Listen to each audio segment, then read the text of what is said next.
RPG hobby with reckless abandon. Why, hello, and welcome to Season 26, Episode 12 of Happy Jack's RPG Podcast. My name is Stu. Hey, I'm Terry. Hi, I'm Stork, your special guest today. And we're still Zooming it. Zoom. One day we'll be back in the same room. You remember that show from the 70s, Stu? You remember. Come on, zoom, zoom, zoom, zoom. Come on, zoom, zoom, zoom, zoom. It was like this hippie kid. Nope, only Stork. God, Wow, you're sweet. Only your sweat memories. Sorry, Stork. really old. That wasn't electric. I was Company. born in the 70s too, but at the tail end. Nah. Yeah, it probably came out around 74, 75. Oh yeah. No, I wasn't here yet. Yeah, thanks. I would have Thanks been. for that. I would have been an elementary. Well, this has been No exciting. problem. No problem. That was great. 74. Super fun. I would have been in second or third grade, so I was definitely watching TV by then. It came out of the Boston Public, and it was like this sort of craft show. Little kids dressed in 70s, bright colors and stuff, and they would do little crafty things and have a little vignette improv. It wasn't quite improv comedy, but it was like little sketch stuff. I don't know. It sounds Look it up. amazing, and now I want to find it. It sounds super cute. I'm sure you can find it. I love 70s stuff like that. It's no electric company, though, Oh, which I mentioned last time we were on. I love the Electric Company. That I watched a lot of. All right. In this episode of Happy Jack's RPG Podcast, MRCJ has some advice on court games, because we had an email about that a while ago. Sean from Silver Springs sends us a couple of questions and, quote, I murdered a character, end quote, from Virik. But first, if you'd like to email us, you can email us at happyjacksrpg@gmail.com. That's happyjacksrpg@gmail.com. We have a forum, happyjacksforum.com. That's happyjacksforum.com. Go on there, start a flame war. We're on the social medias. We're on Twitter and Instagram and Facebook and MeWe, happyjacksrpg, all one word. That's happyjacksrpg, all one word. And if you want to watch the show live, you can watch it at 7 p.m. Pacific Daylight Time. On the button. First time for everything, right? I cannot believe it. We started a little early even. This is like, a pandemic miracle. It is. It is. You can tell we're all bored because we actually started on time. We were all here early. We were all like I got nothing super better early. to do. You can watch us live at happyjacks.org/live. That's happyjacks.org/live on Fridays at 7 p.m. Pacific Daylight Time. And my daughter painted my fingernail. Ooh, it's pretty. Just one. Yeah. She just did one, and she got the skin on the sides, too. Yeah, she did a good job. Very It's all gotham. black and a little bit over. It's actually got glitter in it, too. Some kind of like green glitter. I don't know. You probably can't Ooh. see it.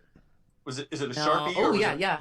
Was I it can Sharpie now. or is it actually glitter? No, it's actually fingernail polish. Yeah, it looks like legit polish. It looks good.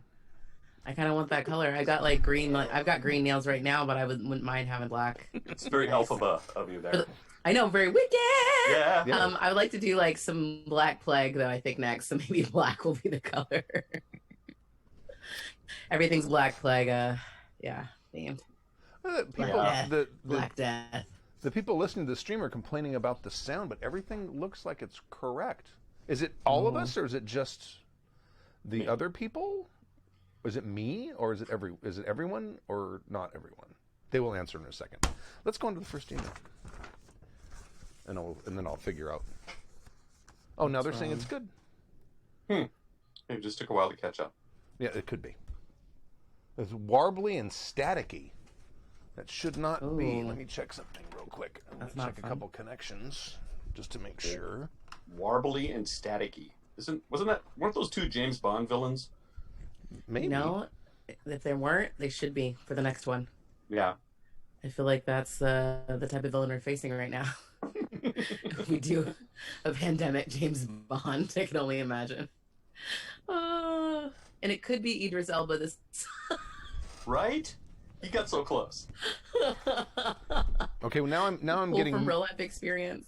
I'm getting mixed reports on the audio now, so I don't think it's So it it's depends us. on where they're listening, maybe. Probably. All right. It'll all just be bandwidth. So this is your first time on the show, isn't it, Terry? It is my first time. Excellent. On the advice show. I'm excited. Oh my gosh. Do you want to read the first Yeah. email? Oh my gosh. Okay. All right. Sure. It's long, yeah? Okay, great. We can switch off if you want. No, I'm happy to take this as a VO opportunity. And this is the advice for court games, yes? Put it on your reel. Yeah, I'll put it on my reel for my as Okay. we're hanging out here. I'm just trying to do more voiceovers, so here we are. Right. Advice for court games from MRCJ to Stu and the douchebag crew. I like it. I love GMing games set at court. Sure, they are fantasy, history type games, L5R. It is also vampire, it is sci-fi, and it is anywhere there is a center of power and the conflict might be below the surface.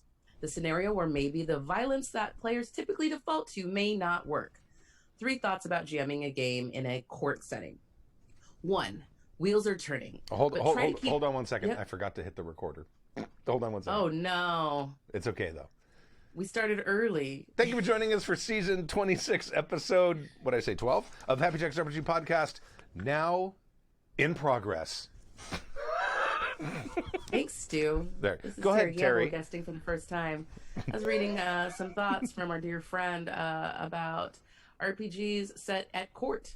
So the wheels are turning, but we try to keep one wheel a little bit bigger. It is easy to get lost in the plots and side plots and side plots and side plots. My personal preference is to try to have a main thing or a prime mover that happens to start the action. This will help jumpstart the players into figuring out how they stand. I like to have the prime mover as it helps me define who the NPCs and or factions are and how they react, support, oppose, be neutral, head for the hills, violence, intimidation, and on and on. I love this idea, actually. Side note, I love this. The prime mover can be all kinds of things: succession, various crisis, negotiating treaties, declarations of war, and on. The function of the prime mover is to provide a direction, maybe a goal, and a way to insert tension for the players. If the prime mover doesn't do things, you will need to find those things either from the outside or from the players themselves that will make them maybe a little scared. It is like adding extra tension, a mainspring for the story you're telling altogether. Enjoy subplots brought by player character and also NPC motivations. Explore them. It is also very satisfying to let them naturally conclude. Do not let the subplots overwhelm the prime mover. If you get lost in the subplots, some games turn into like the last season of that TV show Lost. Sooner or later, you just kind of forget what the whole thing was about and your attention is shot, which they definitely did on that show.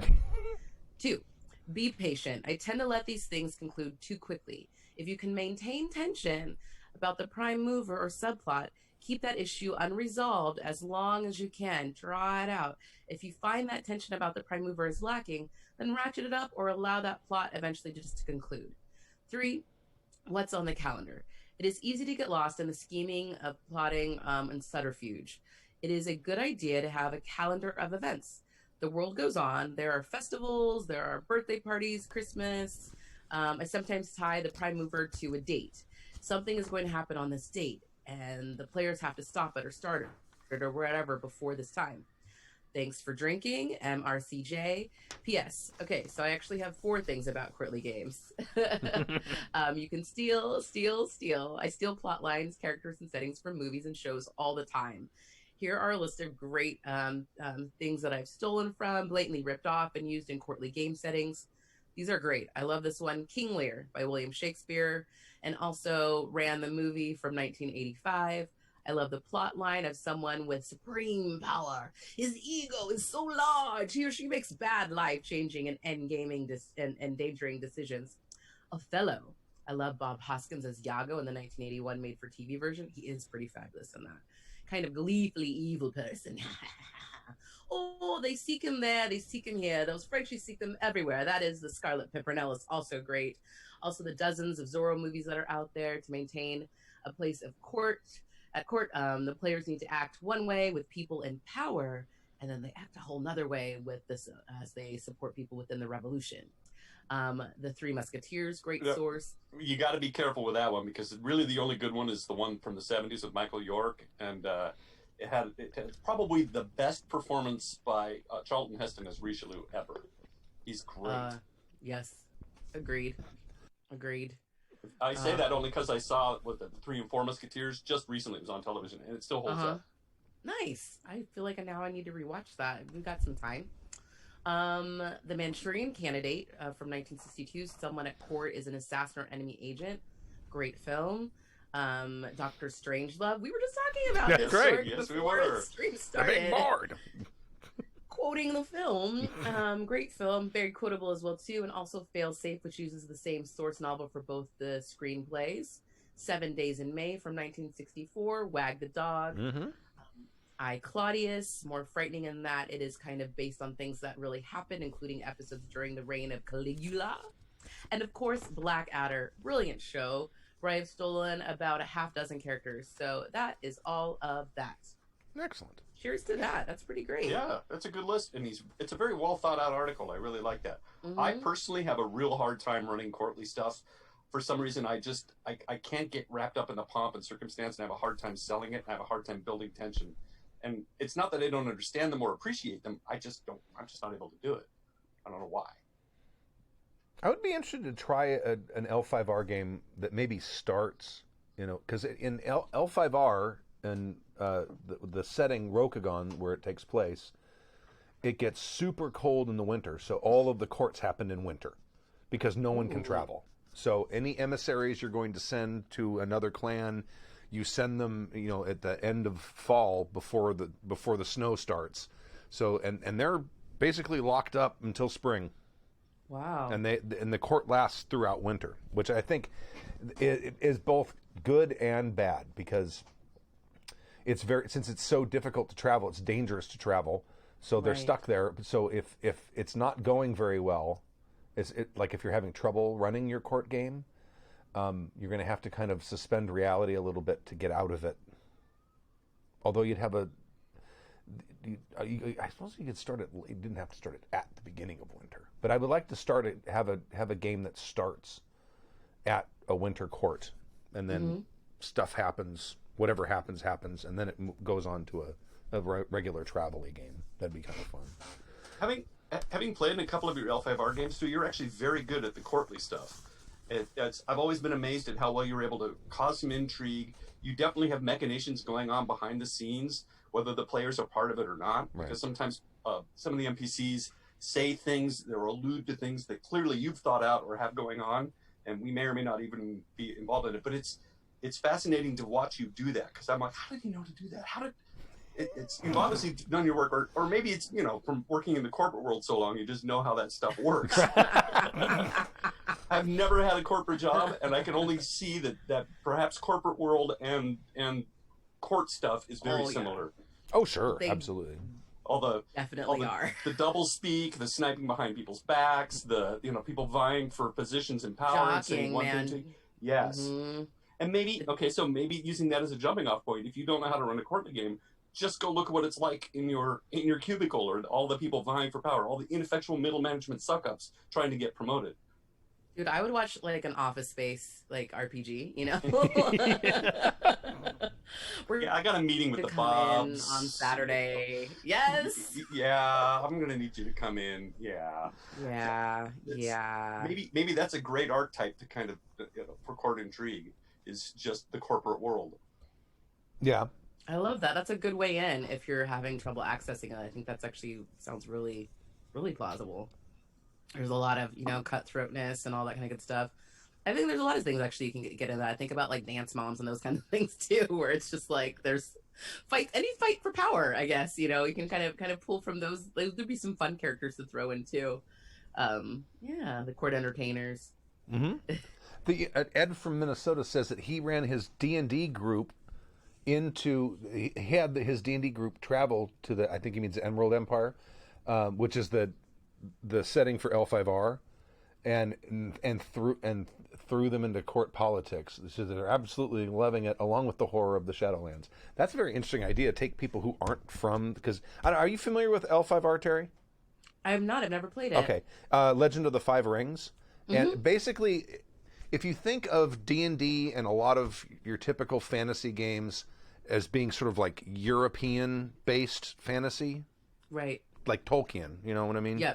No, Lord of the Rings. That's what I think about all that stuff. Yeah, stuff. L5R is fantasy based on Asian cultures. Oh, cool. Very heavily Japanese, but other Asian cultures as well. So it's entirely different mindset. and normally it takes players, unless they've played it before, it takes them a while to sort of get into the same sort of mindset and how the sort of definition and meaning of honor is different in in these different cultures, and a friend of mine describes it as that game where everyone plays a paladin. That sounds amazing. Yes, I would really like to play this game. It's really fun. It's really fun game. I might be paraphrasing Jim, and maybe I'm doing it wrong, but I think he said that the interesting thing about L5R is that you're playing in a subservient culture as opposed to where everybody acquiesces to power and everybody bows and grovels, and it's not a I'm stronger than you kind of thing. Everybody's much more polite. I forgot he said he had a snippet. If Jim's listening, perhaps he can type in and let me know what he said. It was a brilliant summary of what it is there. Well, I mean, the way the way I've run it is your actions. You're definitely responsible for your actions, and you will get called on the carpet, and it has serious consequences. And one of the reasons I think the game ends up being has that sort of where everyone really kind of takes the whole honor thing very seriously is because the game is also extremely deadly. So if you have a character and you get into a duel with someone, there's a fairly good chance you or the person you're dueling with is going to die, and it all comes down to dice rolls. So you really don't want to offend other people, and you don't want and when other people offend you, you kind of want to turn the other cheek, unless it's a real serious offense and you're going to lose status over it. Then all right, we're going to throw down. But it's really fun game. But it's gonna be like Ultimate Diplomats. It sounds kind of like more like a game of Mafia or something. Right. Yeah, it is. And it's really figured out. The goalposts shift too, depending on who's in charge or who you're taking orders from, or even who's won the war recently. Or so sometimes your honorable actions from one point of view are dishonorable in another. You have to be really careful. It's just a minefield. Yeah. Every time you make a decision, there's all these other all these other branches that could possibly affect you, and usually do. Turns out. All right, I'll go on to the second email. Thank you, MRCJ, for the email. In case in the recorded version of the podcast that doesn't happen. By the way, I'm Stu, and Terry's joining us as well as Stork. Just because I'm saying that because I forgot to hit record at the very beginning of the show. So there's that. We're all happy to be here still. Yes. All right, I'll read the next one since it's a novel. New listener question from Sean in Silver Springs. By the way, if you email us and you're a brand new listener, note that you're a brand new listener, because 99.87% of the time it will get read on the air, and it usually goes to the front of the line. This one is a little old because we've had a backlog, but always want to hear from new listeners. I used to live in Silver Spring. What's up, Maryland? That's awesome. Oh, is it really? Could be Silver Spring, Colorado. You don't know. No. That's Silver Springs, I think. This is Silver Spring. Right. I looked it up. Plural. No S. Hello, wonderful Happy Jacks crew. From what I've heard, so many of the people that send in questions and comments are longtime listeners. I thought you might enjoy hearing from someone brand new to the Happy Jacks community, as in new this month. Excellent. Wow. Well, this is probably 3 months old. I've been playing tabletop RPGs since the early 90s, starting with AD&D. I also use research digital tools and online communities, but I never really explored them in the context of RPGs for things like forums, actual play videos, and podcasts until recently. I waded into the RPG podcast scene after strong recommendations from a GM's panel at the MagFest con in Baltimore this January, but the groups and content I checked out never resonated with me. Fortunately, Google and Spotify's Dark Side Magic figured out my curious explorations and led me to you. Oh, excellent. Oh, wow. It turns out going through the trouble of getting on Spotify might have been worth it. I guess, yeah. Wins. Count the win. Either their algorithm's really broken or it's really, really good. One right. of the two. Well, super good. Maybe he's still listening. So you can imagine my awesome sauce surprise when I took the Happy Jacks plunge and encountered the massive backlog of podcasts, epic Happy Jacks community, and overall online presence. In addition to your avid embrace of diversity in people, thoughts, and games. Y'all are a breath of fresh gaming air. Now I'm a regular podcast listener. Excellent, thank you. And working backwards, joined the Facebook group and signed up on the forums as of today. Huzzah and drink. Huzzah! Drink, drink, drink, drink. With that backstory, let's get to a couple questions. First question involves splicing game mechanics from different systems. One of my favorite things to do at cons is to explore new systems and settings without much commitment. I'm with you on that. It's a one great shot. time to do it. At the bigger ones like Gen Con, it's a veritable buffet. Of course, there is a range of experiences from the wow, I'm never going back to that game to shut up and take my money for your game now. Yes. And everything in between. Of course, there are many GM and other human elements to the game that influence that experience, but I still get the feel of most games this way. For better or worse, I don't have the time or local group interest to play all the great games I've picked up along the way. This led to some experimental tinkering where I spliced novel game mechanics from one game into another while trying to respect overall game balance and the original game's intent and quote-unquote feel. To ensure we're on the same page, I consider this type of game splicing to go well beyond general house rules that only tweak the game's mechanics without actively integrating other games' mechanics.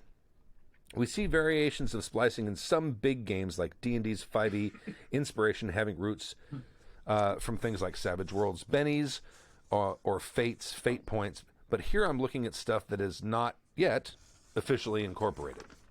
For example, take the game Better Angels from Arc Dream Publishing, which I highly recommend if you haven't tried it yet. The overall concept of the game is that characters are regular people with superpowers given to them by a demon, and the characters become supervillains that do bad things at the behest of their demon. Characters don't really want demonic powers or to be supervillains. It's more of a self-sacrifice so the demon doesn't give their powers to someone that is truly wicked and evil and cause the world harm. Excuse me. This explains why we have the common troop of supervillains doing illogical things like a monologue of the entire plan to captive superheroes, put off switches nearby their ultimate evil device. Oh, I see. And then usually get caught because they wanted to get caught but satisfy their evil overlords. That's genius. That is. That makes perfect sense. The novel element in Better Angels is that players play their supervillain human and they play the power-granting demon for one of the other players. Interesting. Characters and demon co-design occurs with both players together. Usually the demon is created and played by the player seated to your right at character creation, who I will now call player 2. Of course, you can change seats later. The seat to the right is just for getting started. It gets really fun when player 1 wants their supervillain human to use a demonic power, and they have to negotiate with the demon controlled by player 2 for how much evil needs doing in exchange for access to that power. It becomes a balancing act that carries through to other scenes, longer relationships, and helps foster dynamics I've never quite seen in other games that encourage player agency on the narrative. It works remarkably well. Yes, there was the occasional hiccup, example, a player doesn't show up for that session, but good group norms and pre-agreements solve most all problems. I haven't had the chance to run Better Angels much for campaigns, but I've had great success splicing the negotiate ability use with another player dynamic into games like Fate and various D20 games. Imagine player 1's mage has to do a hopefully quick negotiation with player 2's fire elemental patron to cast a fireball in exchange for some pyro-related future action. Player 2 portrays the deity for player 1's cleric, giving divine power for the faithful service, or even have player 2 assume the role of a sentient piece of equipment that engages player 1 in some diva request before allowing its power to be unleashed. I imagine that any of us crazy enough to delve into crafting our own games have, at least in some part, cherry-picked and synthesized our favorite game mechanics from a range of systems into our Franken game. Wow. So after the long-winded setup, my first multi-part question is, what do you think about splicing mechanics across games? What, if any, games and their mechanics have you spliced? And to what effect did it have in the game and with your players? Let's stop there. Has anyone ever done that? Because he's not talking about basic house ruling, because I've tweaked stuff. Right. He's talking like supplanting a rules section from one game and putting it into another, which is more than house ruling. I once ran a superhero game where everybody was a magic type person, but I had everybody with a different type of magic. One person was using all the spells from the D&D book and basically relied on those mechanics, whereas other ones they could pick any power from the Champions book, and another one had a power pool, and he could do whatever he wanted, whatever he decided he wanted, but once he ran out of power, that's all he could do. So I was basically juggling 3 or 4 sort of different systems into one game. It wasn't really a Champions game. It really wasn't a D&D game. It was kind of an amalgam of both. But I've never really, because each magic was different, they were using different dice, and they were all kind of okay with it. And it never ran long enough for me to really see how well it worked. But you got to be really careful with this, because you can start getting really unbalanced. Things stop making sense. I don't know. It seems like it's a real minefield. You have to be very careful what you're doing, and I think a lot of things have unintended consequences. Oh yeah, I think you're always there's always the possibility that you're gonna do something like that. That happens with house ruling too, and you're gonna realize, oh, well, that was set up that way for a reason, because we've had that happen. Back when we did D&D 4th edition, we were desperately trying to make combat go faster. We came up with ways to do that, and then one of the players is like, I specifically built my character, and what you're doing now totally nerfs it. Yeah. So, and I mean, yeah, I don't think I've ever supplanted rules to this kind of extent. Because I mean, when we run games here now, especially since we started doing actual plays, we're trying, I said, to run the game's rules as written, kind of. We do our best. I mean, you got to do a little bit. I mean, I feel like it's different if you're playing a home game versus a stream game, for sure. Yeah. Because, it's a different production and building it for entertainment. I literally just GM'd my first game ever a couple weeks ago. Oh, wow. Oh, congratulations. It's a week of first for you.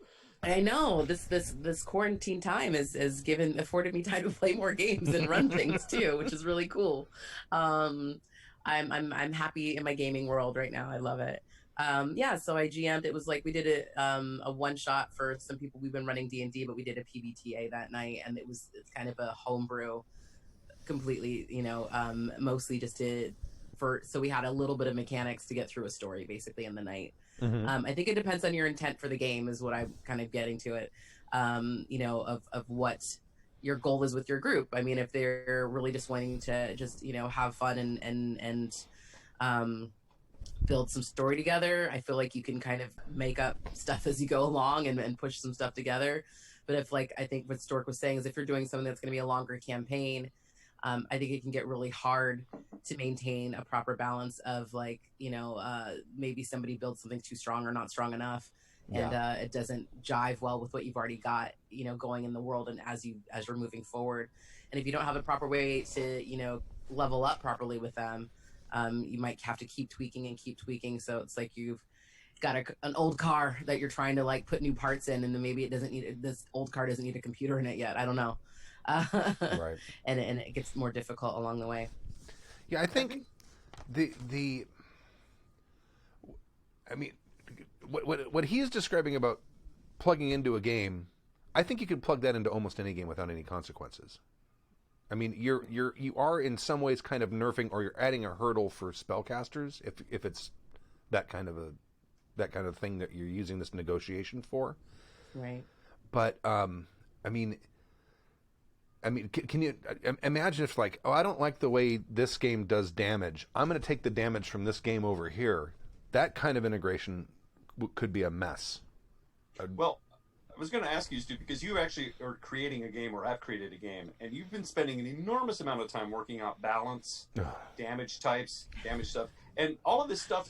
No, I mean, I know. The point is, the takeaway is that there's a lot of thought and work that goes into balancing a game. It's not just sort of come up, So when you start messing with those things, you start pulling on that thread, other things go awry. Yes. Because I've been watching Stu struggle with it, and something will work for a little while, and then it doesn't, and he has to go back and rethink it. And it's a lot of work that designers spend a lot of time working on. And I think to your average layman, if you start pulling the game apart and putting other things in, I think you're just going to end up with a mess. Yeah, I mean, with Moment of Truth right now, because I'm working on the second edition of it, I'm completely changing the way damage works. It's not going to have hit points anymore. You're basically going to take specific kinds of wounds, and depending on which wounds you take, you get negatives to stuff. But the changing just that tweaked all kinds of spider webs all over the place. It's that so I interconnected. Oh, and that's exactly what I'm. Especially exactly what I'm getting at. And especially something that's been tested, because usually when you're doing a new game, I know like all game designers, like I've played like test games for people and stuff like that too, just to see how something works and try to figure it out with them. Right. And they go through so much, Yeah. and tweaking and testing. You're right, to kind of figure out how it's all going to work, and they're trying to get it, to a place that makes sense for everybody. So it is hard. I mean, I guess you guys would be your own game testers if you want to try doing this and splicing stuff together. Yeah. And just know that, hey, you might hit a hiccup and it may not be great, but if you have a willing party that's willing to try it, I say try it. But then maybe you might be reminded why game designers are doing what they do, and why you pay them and why you pay for your games. And I've been watching Stu struggle with stuff, and like he said, he tweaks one little thing and it throws everything off. And he's been going through probability charts, and he goes through all this stuff. I had to learn sure that the game. It's like when you're making a program and you want it to be stable. The program might run, but eventually it breaks down or breaks apart. But you need it to be stable, so he has to go through all of this stuff to make sure that everything is fair. I'm trying to come up with a combat system that where combat gets resolved within like 3 or 4 rounds. And I sat down and had to extensively read a bunch of stuff about Excel to basically create a spreadsheet that would give me like 10 rounds of combat between 2 characters, and then I can tweak the numbers. There's like spots where I can go and change numbers around to see what's going to work, and to try to figure out, okay, at what point does one of these characters kill the other one? And it's like, no, it's still taking too long. It's so frustrating. And you just end up in the weeds, and it's like, oh my God, I know so much about Excel that I never wanted to know. And the game still doesn't work. And I still can't figure out how to fix it. Right. All right. It sounds like statistics and the world's problems. Oh, yeah. That's the reason I made it in Stats, journalism. All right. My Stats second. are hard. I'll go on to a second question here. Let's see. My second question pertains to game materials management. On a very recent season 26, episode 4, John from Iowa asked about GMing with OneNote, and the chat focused on GM tools for notes management. I'm curious about if and how you all organize your various gaming documents, more for your general use and prep than actual play. Physical documents like game books, in my opinion, have a few limited number of shelf combinations. Although my library colleagues will likely glare at me with laser eyes for saying so. After a few house moves and having a spouse that finds physical book collections to be clutter. I'm so sorry about that. Yeah, I'm like goodness. devastated for that part of the letter. Me too. I was like, seriously? I have so many books, and I continue to move them with me. I do not care. I love walking in and seeing a house full of books. I feel like I'm in a library, and I'll just go through and look at what they're reading. It's very cool. I just think it's sexy. So you gotta have a bunch of books, right? I just know keep what those bookshelves. Fight for them, man. Fight for it. I recognize every word in that sentence, but I don't understand the sentence now. Anyway, I've moved most of my RPG material to electronic format. Right now, most of my content is organized in traditional folder setup, organized mostly by game system and setting variants. However, I find this traditional folder system to be very limiting when it comes to remembering where things are located, since they could also be organized by game theme / field, dice mechanic, material type, such as core book, adventure module, or general supplement. Gmail's tagging features revolutionized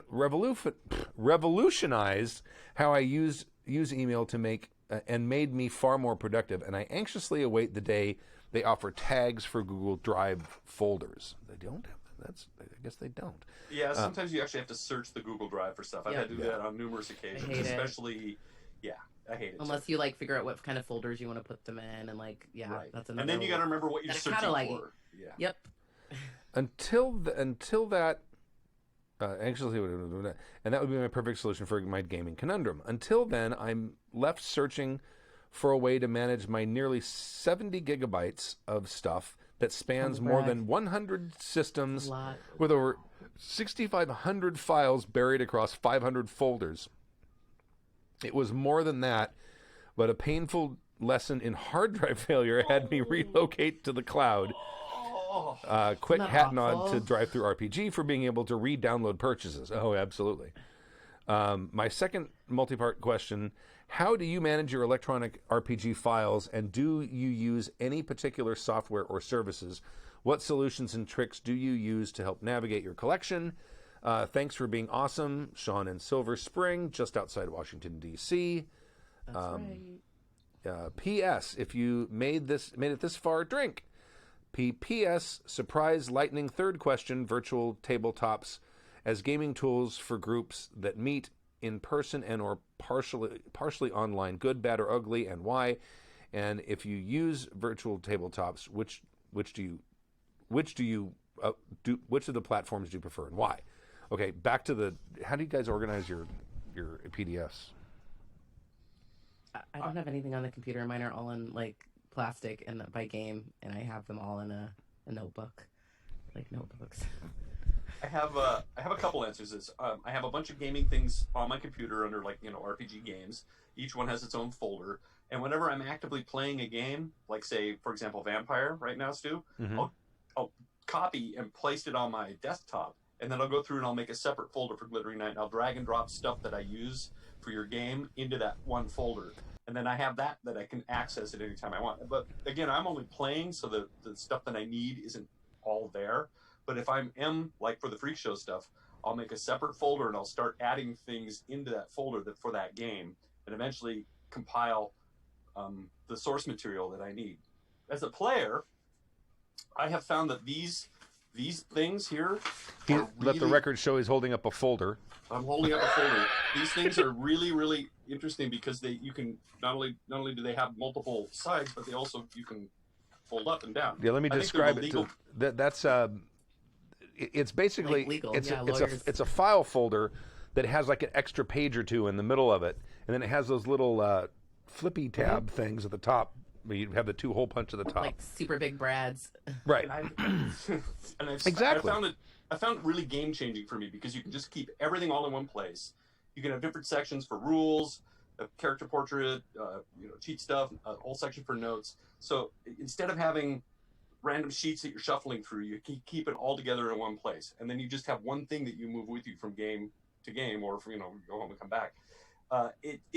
Because in the past I would always just have loose sheets of stuff, or a spiral notebook, or even a peachy folder, and the folders just never really worked for me because again, you're pulling everything out of the folder and it's still loose sheets.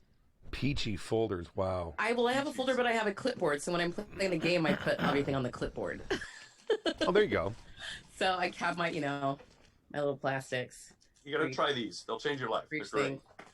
I like my clipboard though too, because then I can write on it while I'm taking notes during the game. Because I'm one of those people who will write, so I can keep my notes for circling back whenever I get back to a campaign. Right. Stu might remember this, or because he's left-handed as well. But we left-handed people had a real hard time with spiral notebooks. Yes. And normal notebooks because the big old thing is right there where your hand is. Yep. So eventually, it took me forever to figure out to do everything backwards.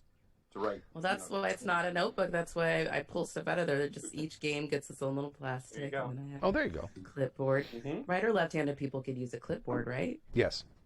No, because I curve around the top. No, see, I don't curve around the top. I refuse you're to do a curver. that. Yeah, I write left-handed as if I was writing right-handed, where the position of my hand has stayed the same. I'm very stubborn about that, and I had all kinds of cuts and scratches on the side of my hand from the spiral stuff. Yeah, And remember, but I erasable wouldn't pens? change. Erasable pens. Remember when that was a thing, and you would write. Oh, and yeah. Because it didn't dry immediately. By the time you got to the end of your sentence, everything was blurred. Yeah, it's So you just have a to big long turn the smudge. clipboard upside down. Then is that the deal? I have my collection is not as big as this guy's collection, but I had a network attached storage device that basically is a very simple computer with a giant hard drive, and it came with software, and it would automatically back up selected folders like at 1 o'clock in the morning or something. So it constantly kept that. And what I ended up doing is I ended up only keeping, because I use Dropbox for most of the stuff, and I have a paid Dropbox subscription, but I think it gives you 10 gigs. I think I don't remember how much it gives you, or maybe it gives you more than that. It might give I you have a like terabyte. 2 terabytes on. It might be a Dropbox. terabyte now or 2. Yeah. But and I think mine's about 60% full, but I put a lot of stuff in there. Wow. But I have my RPG books. I do it by publisher. So if it's, and I kind of group them together. So if it's White Wolf and Onyx Path, because they both do vampire, those will all be in the same folder, and then there'll be subfolders underneath those. And I usually will have old version, most recent version, and then when the new version comes out, I'll move the most recent version into the old folder and replace it with the newest one. That's what I did with the vampire. So I've got the World of Darkness version of Vampire, the 20th anniversary edition of Vampire, and then the one that's in the most recent folder is now the 5th edition, Vampire 5. So that's how I organize those. But I keep the only stuff I really keep there is stuff that I intend to run within the next 3 or 4 years. The rest of the stuff is on that network attached storage device, and I don't even go there. Probably never will. Yeah. But there's a bunch of. Are you you're just hoarding games in this big drive somewhere? I am. I am. But I have a bunch of those as well, and I probably will never run them. Occasionally, I'll go through and go, "Oh, I should clean this out." And, that's right. It's like, this is a classic. It's like what? That's why I love the Guys at Games You Never Play podcast too, Right. because they're actually, I think it's so brilliant because we had this like Facebook group for a couple of years now of like people talking about games that they're never gonna play, but like everyone's hoarding their games and buying all these things, and they finally just started playing some, and I love it. So maybe start another podcast like that, or try to find some home for it, where you do one night with it with your friends, or and try to get through them. That's so many games. There's no way. There's not enough days. No, there isn't. There isn't. And it doesn't help when you have somebody like Tomes who's a small game hunter. He's always out finding the most obscure games and then plays them. And we all get hooked, so we have to go out and buy that too. Right. So yeah, he's our pusher. He is. But on my iPad, when I use that, I only have game books on there that I either am running currently or playing in, and then games that I plan on running next. And that's it. That's all I put on there. I don't put anything more than that, because I don't want it just to get bogged down and fill it up. I mean, the distractions, Right. Yeah. Yeah. And then also, I mean, I normally use laptops to run games now, and I have 2. So one of them will have OneNote open for my notes, and the other one usually has the PDF for the game I'm running open as well. So I've discovered with age now that some books are harder to read than others. I mean, the they other are. day when we were playing Vampire, I was watching Life. Sam. Sam was whipping through her phone and was able to just read that little tiny print because she's young and has got great eyes and is a seamstress. And I'm like, I have to blow everything up now. And so even some books, like the current Vampire books, some of the those are hard to read. They're awful. Some of the pages, like you like it has black on like a dark gray background, and you're like, eh. And I have this. I was definitely glad to have that digital, and I blew that thing magnifying up. glass Right. light thing that I've had to use on occasion because I can't. What are you, a dentist? I So- want one of those lights. Well, I use it for drawing, or it was for drawing and stuff, and Is it like for occasionally miniature painting and stuff too? Yes, Yeah. occasionally for small detail work, but occasionally I've needed it to read some of the game books. So I'm beginning to maybe switch to PDFs where I can zoom up and make it to old man lettering, because it's actually getting to be a problem. Yeah. And it doesn't help when White Wolf makes their dark lettering over a dark gray background, and it's hard enough for even good eyes to read. Now, No. speaking of which, have you ever seen the Mage book for New World of Darkness? Maybe I might have it. Virtually unreadable. White pages not helpful. with gold ink. Oh, No kidding. No. It's like, Oh. are you? I can barely. I have to I hold mean, it a that's certain fun way in the light. idea. It's like awful. in a, Are you just in a getting room with bounce light and hanging. more bounce and more bounce off of that, or what? Jeez. It's like, stop being so cool. Just print it out so Can somebody I read it, read. please? I really like your graphics. That's great. That's awesome. But stop. This is a game. We need to be able to read it. Ed from Nice, Ed good from font in black and white. Thank you. Ed from Minnesota says, my brother is 52 and introduced me to gaming. I bought him a really big dice for his birthday, and he loved them. It's a thing. It's a thing. It's like also, too, sometimes you just get tired of working so hard. Eventually, you're like, I just need bigger dice, so when they roll across the table, I can actually read them from across the table. So, what's that say? Do you remember? This has just gotten to be too hard. Do you remember when they Note came? not to get you guys mini dice. Right? Oh no, yeah, no good. Did you ever? Do you remember when they came out with those with the playing cards that had the real big letters on them so you could read them? Yeah. Yeah. That was like, I want to say that was like in the mid '70s. I think is when the first time I saw them, and I made fun of my parents when they started using them, and now I'm not making fun of them anymore. I love a big print. I can still read a decently designed game book. It's Sure. just like some of them have gotten to the point where it's ridiculous. Well, I've And got so I guess bifocals really now. it's- I can read them all. Oh, Unless it's freaking gold ink Gold. on white paper. And I'll bring next time if we ever get to game in the same room again. I'll bring that book and you can look at it. You will laugh hysterically because it is the most unreadable book I've ever seen in my life. I'm getting a migraine just thinking about it. Yeah, it hurts. All right, I can read the last one here. No, did he have a? Oh wait, Was it? Oh, that was his last question. That was it. Yeah. no, he had. Oh, virtual surprise tabletops. lightning round question. Virtual Yeah. tabletops. I don't think I've never used one. Nope, I have no experience in them. I'm sorry. I'm very useless with that one.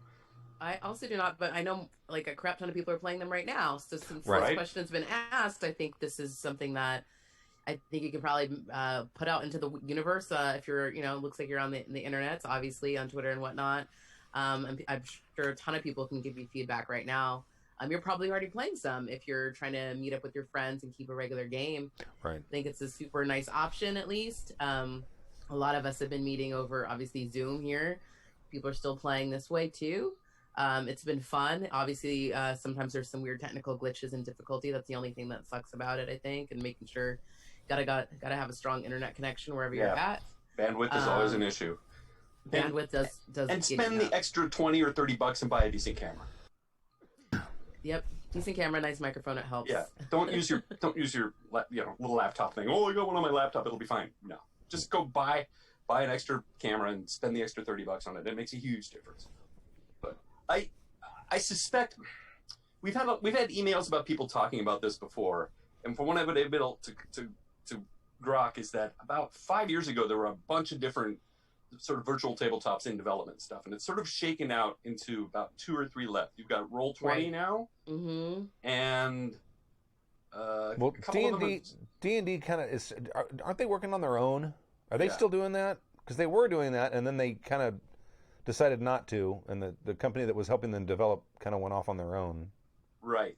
But And I don't then know what again, happened that's with kind that. of part of the problem too, is that getting the tools in to play Oh, specific games. fantasy grounds. Yeah, Yeah. that's the one I was thinking of. Yeah. Yeah. So it's sort of shaken out, and so there's pros and cons to both of them, but all have been a lot of people are using them more and more.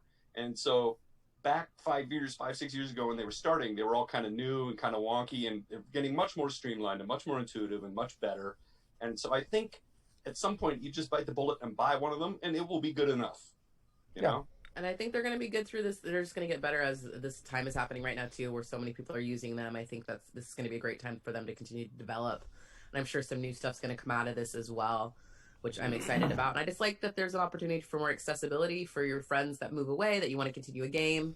It's a great option, for this, just for continuing connection. I think it's great. More and more people are just doing it because after a busy day or a busy weekend, it's easier than, even LA, if you live in Long Beach and we live in Pasadena, that's a 2.5 hour drive. Right. Or 4 if it's in the middle of the week. That's a big commitment, Traffic's bad in DC too, so he knows. Oh yeah, famously bad. Yeah. Now, the chat room says that there's Zoom has a whiteboard function. What? I'm not going to look for it now because then everyone would see me screwing around on the stream doing that. But that's interesting. I'm going to look into that. Also, James in the chat room said that WotC is not doing virtual tabletop anymore. They stopped because I remember. Do you remember Microsoft's big ass table? Mm-hmm. I think wasn't that out like around the time we first started doing this show. Mm-hmm. I think because it was kind of in the heyday of 4th edition D&D. I think. Yep. And I remember they had that. Do you remember that, Terry? It was this giant. It was basically Apple came out with an iPad, and so Microsoft came out with a table-sized iPad. Oh yeah. Do you remember that thing? Yeah. It was like it's like a coffee table, like a kind of like a smart board though. I feel like a precursor to that, right? Yeah. Like smart whiteboards. And you could they'd put RFID chips or something in like the minis, and you'd move your minis around, and someone had written some kind of program for it that would keep track of the hit points of your characters and let you know when. It was crazy. We were all really excited about it. We thought it would be like the next big thing. It's a really revolution cool that didn't, like Google Glass. Right. Exactly. Yeah. It was a $10,000 table. Yeah. That now they're doing so much with mapping and stuff that you could probably just do it on a normal tabletop now, and it would just upload virtually, and you can just get it. I'm sure there's so many cool things out there that if you really wanted to adapt it to gaming, it wouldn't take much. But I don't have that kind of time or money. Right. Or know-how. I can barely read a rule book these days because my eyes are so bad. Clearly. All right. Thank you. I murdered a character from Verk. Thank you, Sean, and welcome to the show. And we're glad you were enjoying it. And email us again. Yep. I hope we answered some of your questions. I feel like you answered. Pleasure. He asked really good questions. We had no answers. I'm sorry. They were so thought out. I know it was like a really well done, and I was just like, man, I feel like I'm not in no place to give you advice, dude. Like I'm gonna call you, see if you can give me some advice about some of all these games you got. So yeah. That's our viewers are smarter than we are. At least me. Okay, sure. So I murdered a character from Verk. Greetings, Jackers. Don't you remember A Mighty Wind? Yeah. I have to do my work. A few months ago, I finished a 9-month campaign. In the final encounter with the big bad, I, in cold blood, murdered one of my player's characters. I'm not joking.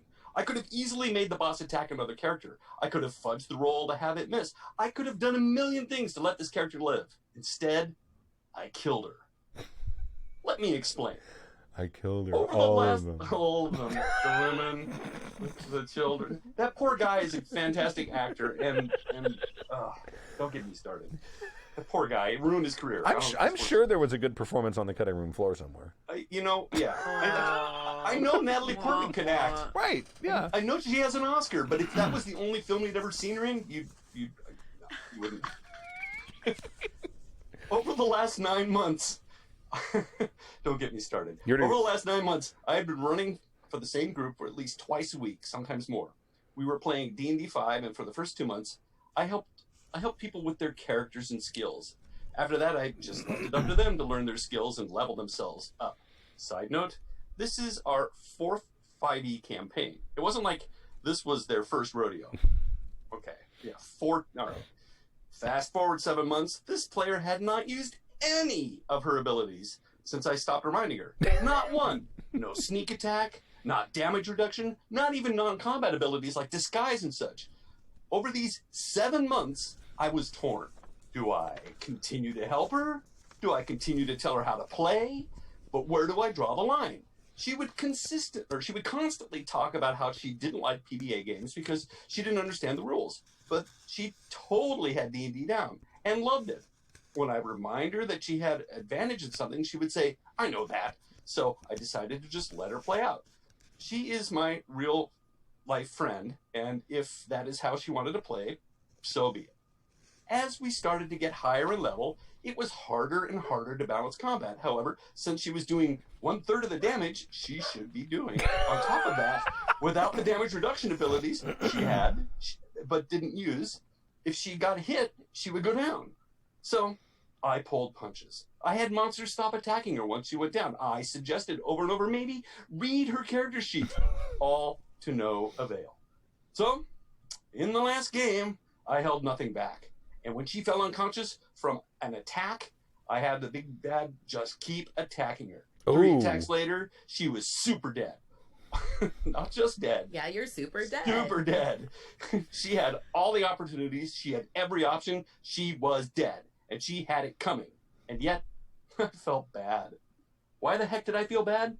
Logically, I feel like expecting a player to understand the abilities of their class is completely within reason. But maybe not. As GMs, is it our responsibility to explain how to play their characters and that they picked? I don't know. Am I the real jackass here? As a side note, she took it very well. Said it was the most fun she ever had playing. P.S. Drink or don't, whatever. That was my favorite part of the letter, the last sentence. She took it very well. I'm drinking.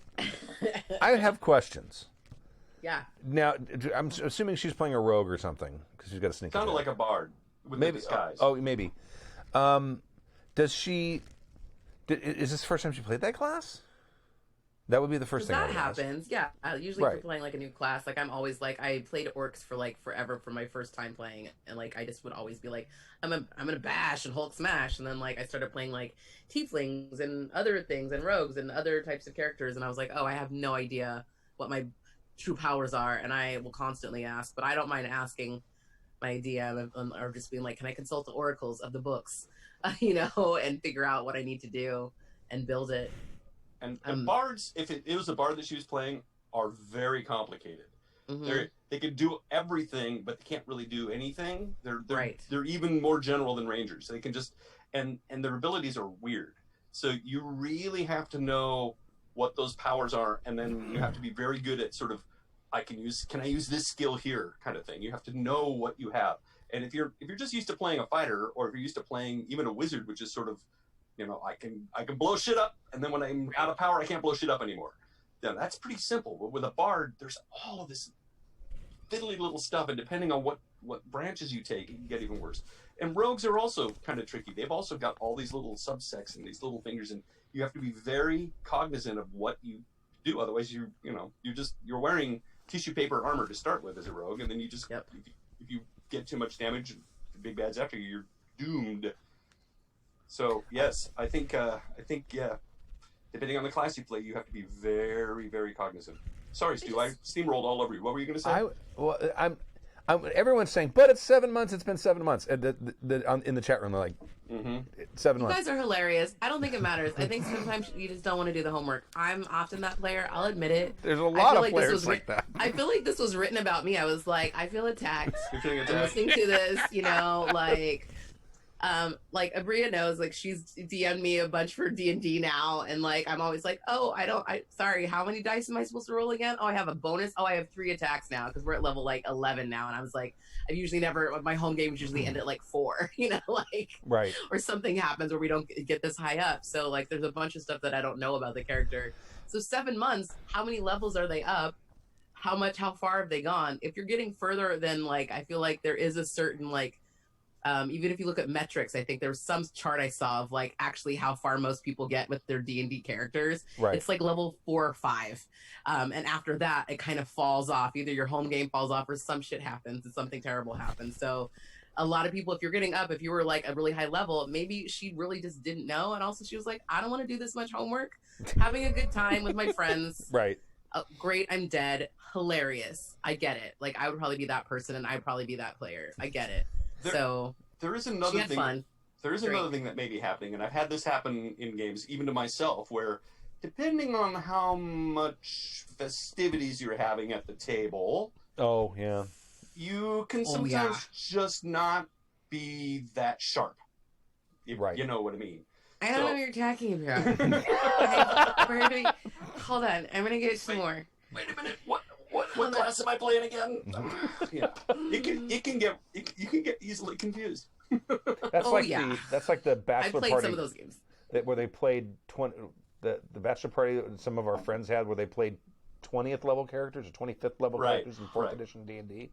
Yeah, everyone Like made while it. highly inebriated, yeah. 20th level. Pour Yeah, up they were all drunk. like Yeah. God level characters, and that was the whole design. He's like the guy that ran the game is a min-maxer and optimizer, and so everybody's players were just built to perfection to do Souped. just do everything.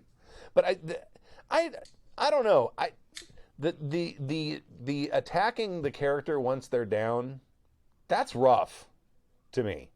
Especially if they're, first off, if I'm portraying an enemy combatant in a game, once one of them is down and other characters are still up who can also kill me, I'm going to worry about them before I'm going to worry about the one that I just put out.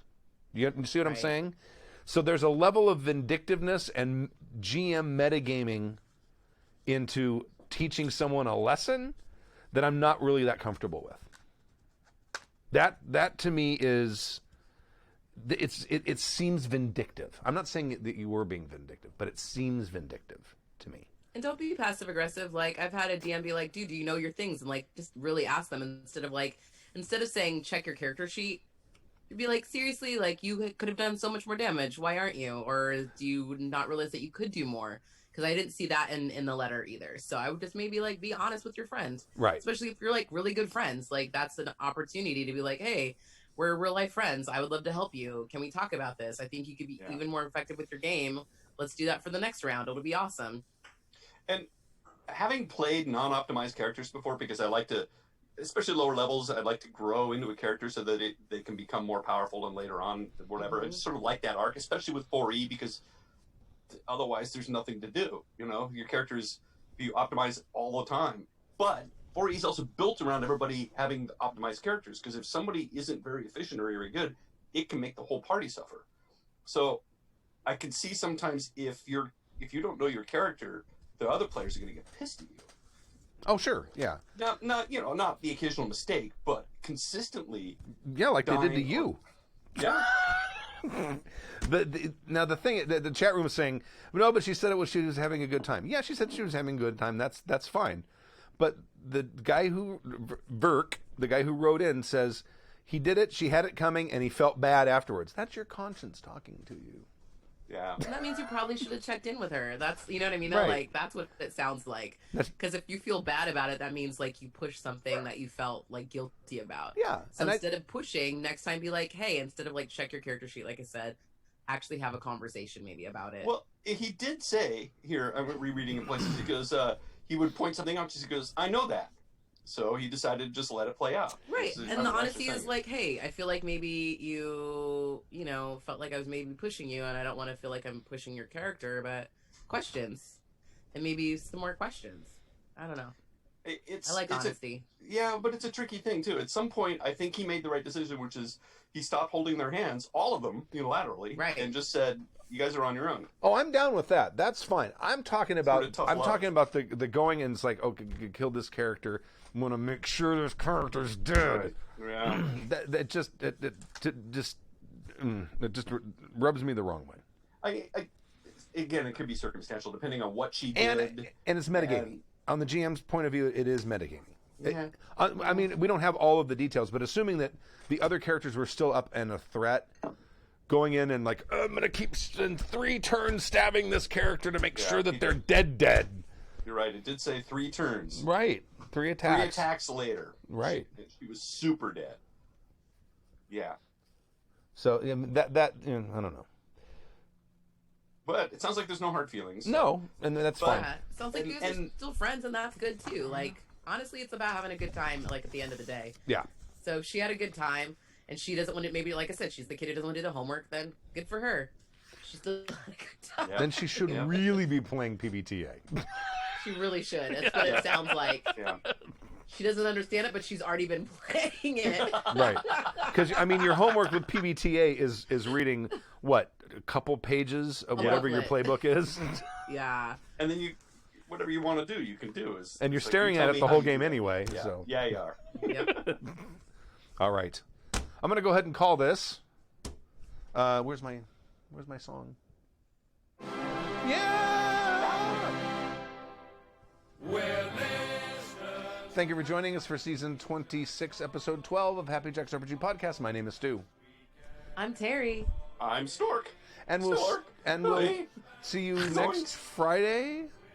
And I think I'm running Vampire on Sunday at 4. What time? 4 At p.m. 4 p.m. Pacific Daylight Time. So join us then. And until then, I'll leave you with a song. And everyone stay safe. Bye. Mountain